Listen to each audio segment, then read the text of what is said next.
Hello, boys and girls. Thank you for joining me. I'm Miss Joan, the author of the Slobbery Stranger series of books. Please visit and subscribe to my YouTube channel, Storytime and Songs with Miss Joan. That way you can read the books in order with me, get to know the characters, and enjoy the story so much more. Right now we are in Book 3, The Slobbery Stranger Strikes Again. And today we're reading Chapter 12, Stranger at School. If your parents would like to order any of these books, they can email me at joan.beeler@yahoo.com because reading along helps with reading skills. Please make sure to listen to the end and see how many of the reading comprehension questions that you can answer. Stranger at School. Samson's ears perked up as he heard the sound of giggling girls. It was Emily and Brady strolling into the library. Their class had just finished lunch, and their teacher, Mrs. Brockman, gave them permission to get their pets and take them outside for recess. Emily grabbed Samson's leash and hooked it to his collar, while Brady picked Frisky up and began stroking her soft calico fur. They left the library and began walking down the hall. Just as they were passing the cafeteria, Mr. Ence and Sonny Slade had finished eating lunch and were walking out into the hallway. They were busy talking and weren't paying attention, but Samson stopped short. He knew Mr. Ence, but who was that stranger with him? Because beagles have a keen sense of smell, the young hound began sniffing the air in their direction as the two men continued toward the science lab. "Come on, Sam," Emily said, pulling at his leash. "We have to hurry and meet our class. We only have 20 minutes to play before we visit the science fair." The girls walked their pets out to the playground. They closed the gate and unleashed Samson so he could run and play. Samson usually loved being with the kids in the playground during recess, but he could not get his mind off the stranger who was walking up the hallway with Mr. Ence. He had an uncomfortable feeling about the man. Mrs. Brockman noticed that the pup wasn't as playful as usual. She walked across the playground and bent down to pet him. "What's wrong, Samson? You're not your usual happy self." He looked up at her with his big brown eyes and whimpered with concern. This, translated into doggy language, means something's not right about that stranger.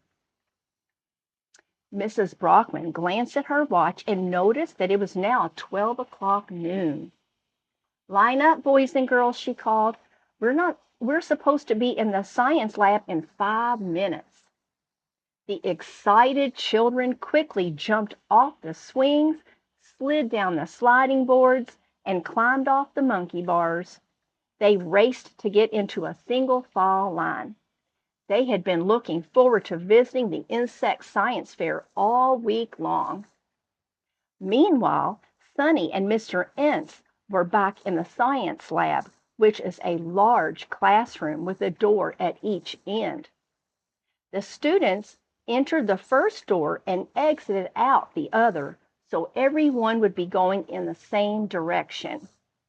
The kids inside were enthusiastic, peeping through the glass aquariums at the various types of insects. Mr. Ence was busy answering questions, pointing out interesting facts, and encouraging the children to write in their notebooks. Sonny, on the other hand, was being protective, standing closely by his 2 aquariums at the end of the line. Igor was especially attracting lots of attention, and it was making him nervous. He glanced up and he saw Miss Bliss and Detective Bringham back enter the room. What is he doing following her around like that? I'm not about to let him interfere with my genius plan. I'll just have to come back tomorrow, he mumbled under his breath. Angrily, he fumbled through his backpack for the containers and quickly placed Charles and Igor inside. Just as Sonny tried to make a quick exit out the door, Mr. Ence tapped him on the shoulder. Mr. Hopper, are you leaving? I was hoping to introduce you to our school counselor and one of our regular volunteers. I'm sure they would love to meet a real entomologist. I just remembered an appointment I need to keep, and I'm rather late, Sonny answered. I'll be in town for a couple of days. I saw your signboard out front. I'll try to stop in for the festival tomorrow around 4 o'clock. Great, Mr. Ence replied. I hope you'll get to stay for a while. Detective Bringhamback was wanting to meet you, but he won't be here until 6:30 because he has to work. Not until 6:30, huh? Sonny replied. Thanks for letting me know, he said, stepping quickly out into the hallway. It just so happened that Mrs. Brockman's class was right next to the door when Sonny was leaving. Emily and Brady were at the end of the line with Samson and Frisky.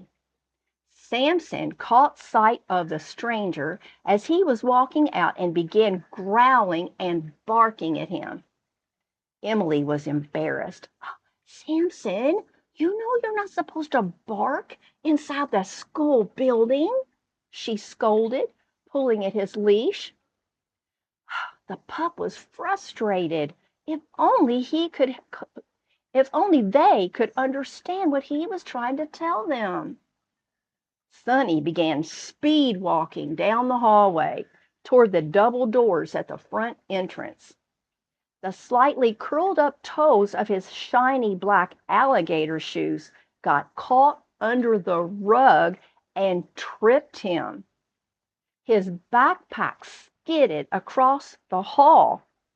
Out slid the container with Charles inside. The young grasshopper, tired of being confined, began hopping up the hallway. Oh no, Sonny whispered in a panic. It just so happened that Jordan and his cousin Chase were delivering a folder to the office for their teacher and caught sight of Charles hopping in their direction. Look, a grasshopper, Chase exclaimed. He must have escaped from the science fair.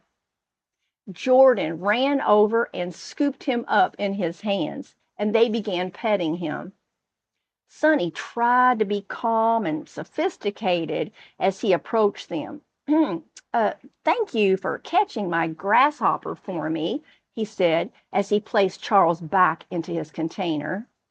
You're welcome, the boys answered together. Sonny walked out to the parking lot with a sigh of relief.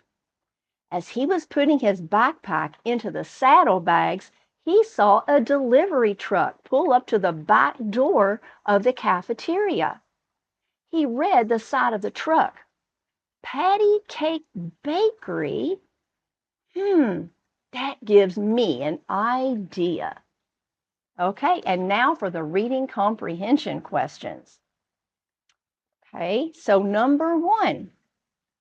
Why was Samson not as playful as usual out in the playground during recess? Do you remember why? Well, also, I want to remind you that in all of my books, I have the answers of the questions in the back of the book. So Samson was not as playful as usual during recess because he had an uncomfortable feeling about the stranger. Number 2. What was Mr. Ence doing with the children during the insect science fair? Well, during the insect science fair, Mr. Ence was busy answering questions, pointing out interesting facts, and encouraging the children to write in their notebooks. Okay, question number 3. Why was Sonny a little nervous during the science fair? Sonny was a little nervous during the science fair because Igor was attracting lots of attention from the children. Number 4. Why did Sonny want to leave early? Well, Sonny saw Detective Bring-Em-Back and he didn't want him to disrupt his plans. Number 5. What did Samson do when he saw the stranger leave the science lab? Well, when Samson saw the stranger leaving the science lab, he began growling and barking at him. Okay, last question, number 6. What happened to Sonny as he was trying to leave the school? Well, Sonny tripped as he was leaving the school, and his backpack opened, and Charles the grasshopper began hopping up the hallway. I hope you enjoyed that, boys and girls. And next time we're going to read a really exciting chapter, so I hope you can join me. Chapter 13, The Legend of Hog Holler.